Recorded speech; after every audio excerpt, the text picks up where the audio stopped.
दोस्तों, क्या आपने कभी विचार किया है कि यदि आप अपने घर में बैठकर कुछ गुप्त विद्याओं का प्रयोग कर बड़ी ही सुगमता से स्वर्ण अर्थात सोने जैसी बहुमूल्य धातु का निर्माण कर सकें, तो आपका जीवन कितना आसान हो जाएगा। जरा सोचिए, ये एक ऐसा काम है जिसमें आपको महज कुछ घंटे प्रयास करना है और फिर आपको आजीवन कमाने की कोई चिंता नहीं रहेगी। वैसे हो सकता है कि सुनने में आपको ये बात काल्पनिक लगे, लेकिन आप सच्चाई जानकर हैरान रह जाएंगे, क्योंकि हमारे हिंदू धार्मिक ग्रंथों में स्वर्ण निर्माण की एक से बढ़कर एक लगभग 155 विधियां बताई गई है, जिनका प्रयोग प्राचीन काल से लेकर अब तक कई लोगों ने किया है। हालांकि ऐसे लोगों को खोजना थोड़ा मुश्किल है, क्योंकि कोई भी व्यक्ति यदि स्वर्ण निर्मित करता होगा तो वो इस विद्या को गुप्त ही रखेगा।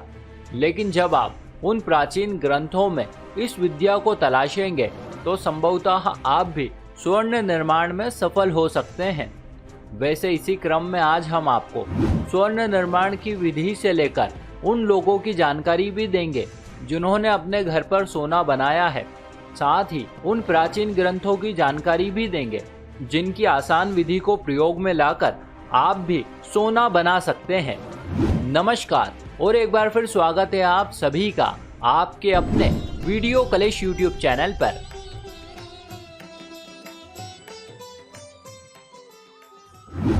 दोस्तों, आप में से ज्यादातर लोगों को ये बात पता है कि सोना जमीन में से निकलता है। इस प्रक्रिया में कई चरण होते हैं। जैसे सबसे पहले उस भूभाग का चुनाव किया जाता है जहां धरती में सोना होने की संभावना हो। फिर उस भूभाग को खोदकर उसमें से हजारों टन मिट्टी और पत्थर निकालकर उन्हें विशालकाय यंत्रों में डालकर जल की सहायता से धोया जाता है, ताकि मिट्टी, पत्थर इत्यादि अपशिष्ट पदार्थों में से सोने को अलग किया जा सके। तब कहीं जाकर कुछ ग्राम सोना प्राप्त होता है। लेकिन दोस्तों, क्या आपने कभी विचार किया है कि विदेशों में भारत की अपेक्षा कहीं गुना अधिक सोने की खानें हैं? बावजूद इसके प्राचीन काल में भारत को सोने की चिड़िया क्यों कहा जाता था?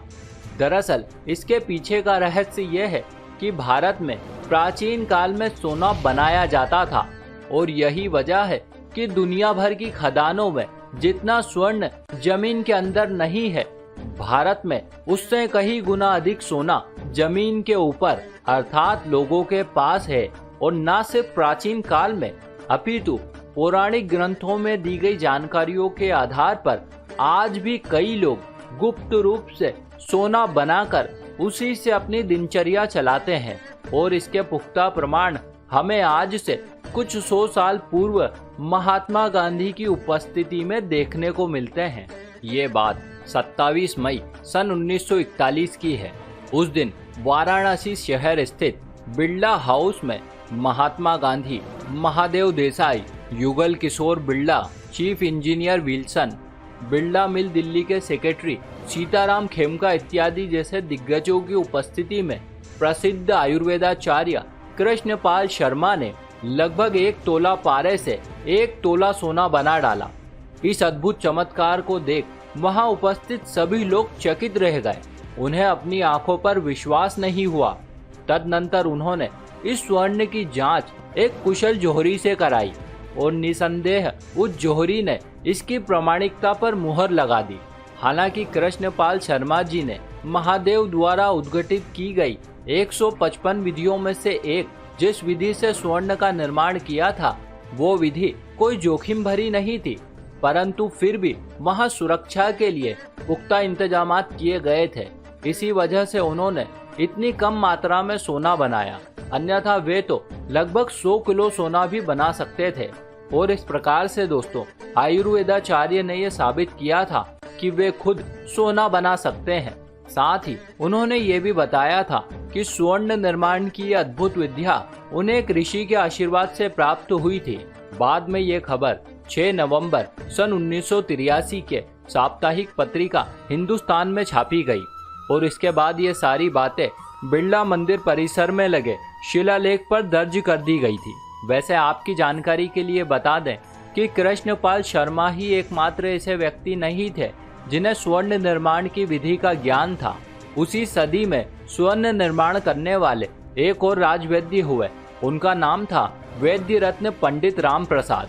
उन्होंने भी स्वर्ण निर्माण की कई विधियों पर शोध किया और तो और उन्होंने रसेंद्र पुराण नाम का एक अद्भुत ग्रंथ की रचना भी की, जिसमें उन्होंने पृष्ठ क्रमांक 241 पर स्वर्ण के संदर्भ में अत्यंत ही रोचक जानकारियां प्रदान की है, जिसकी सहायता से स्वर्ण निर्माण संभव है।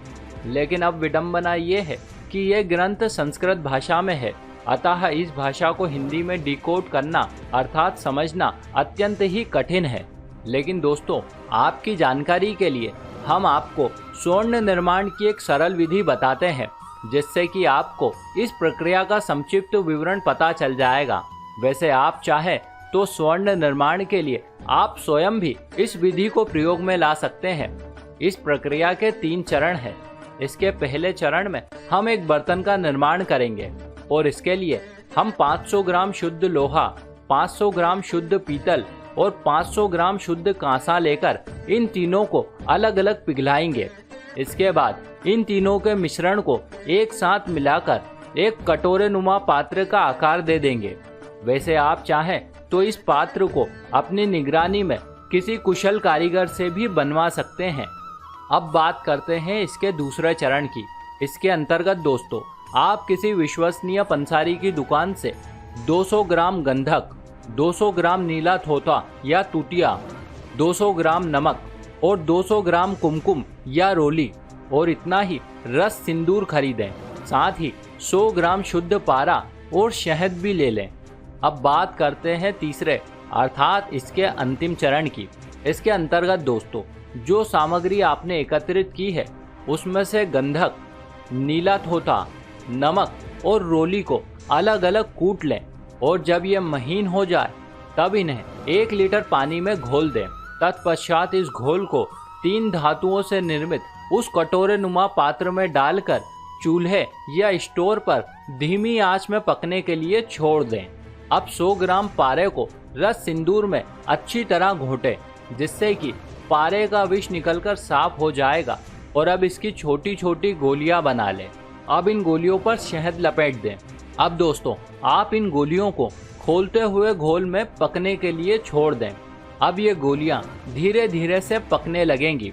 अब दोस्तों, आपको ये ध्यान रखना होगा कि जब इस घोल का 2/3 भाग जलकर समाप्त हो जाए तो ध्यान से देखें। आप पाएंगे कि पारे की गोलियां हल्की हल्की सी सुनहरी दिखाई देने लगेंगी और जल्दी ही ये पूरी तरह सुनहरी हो जाएगी। अब इस पात्र को नीचे उतार लें, क्योंकि अब आपका स्वर्ण बनकर तैयार हो चुका है। अब दोस्तों, इसमें सावधानी ये रखना है कि शास्त्रों में पारे को भगवान शिव की संज्ञा दी है, अतः ये अत्यंत चंचल द्रव्य है। तो आपको इसका प्रयोग करते समय यह ध्यान रखना है कि कहीं यह जमीन पर गिरकर नष्ट न हो जाए। इसी प्रकार से गंधक भी माता पार्वती का ही रूप है, अतः ये तथा नीला थोथा ये दोनों ही विषैले पदार्थ की श्रेणी में आते हैं।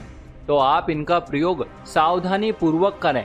साथ ही द्रव्य को पकाते समय हाथों तथा आंखों को सुरक्षित कर लें। वैसे बेहतर होगा कि आप ये प्रयोग किसी प्रशिक्षित व्यक्ति की निगरानी में रहकर ही करें। अब अंत में सबसे महत्वपूर्ण बात दोस्तों, स्वर्ण निर्माण की रहस्यमय विधि आज भी गुप्त है और इसका कारण आपको पता है कि यदि इस विधि को उजागर कर दिया जाए तो कोई भी व्यक्ति धनवान होकर एक बार फिर से लंकाधिपति रावण बन सकता है। अतः आप इस विधि से स्वर्ण निर्मित तो कर सकते हैं, परंतु ये सोना असली सोने से 40-50% तक नकली ही रहेगा। हालांकि कोई भी साधारण व्यक्ति इस भेद को जान नहीं सकेगा, क्योंकि ये देखने में वाकई असली सोने जैसा ही लगेगा। लेकिन हाँ, यदि आप इस विधि को कई बार प्रयोग में लाएं तो संभव है कि दूसरों की तरह आप भी पूर्णतः असली स्वर्ण बनाने में सफलता हासिल कर सकते हैं। तो दोस्तों, ये थी स्वर्ण से संबंधित एक संक्षिप्त जानकारी। वैसे आप सफल हो जाएं तो अपनी खुशी हमारे साथ जरूर बांटिए। इसी के साथ हमारी ये जानकारी भी यहीं समाप्त हुई। आशा करते हैं ये आपके लिए अत्यंत ही कल्याणकारी सिद्ध होगी। ऐसे और भी वीडियो देखने के लिए अभी सब्सक्राइब करें वीडियो कलेश यूट्यूब चैनल को। साथ ही साथ इस वीडियो को ज़्यादा से ज़्यादा लोगों के साथ शेयर करें और अब से आप हमें फेसबुक पर फॉलो करना ना भूलें ताकि चारों ओर धर्म रूपे प्रकाश फैल सके। आप सभी दोस्तों का बहुत बहुत धन्यवाद।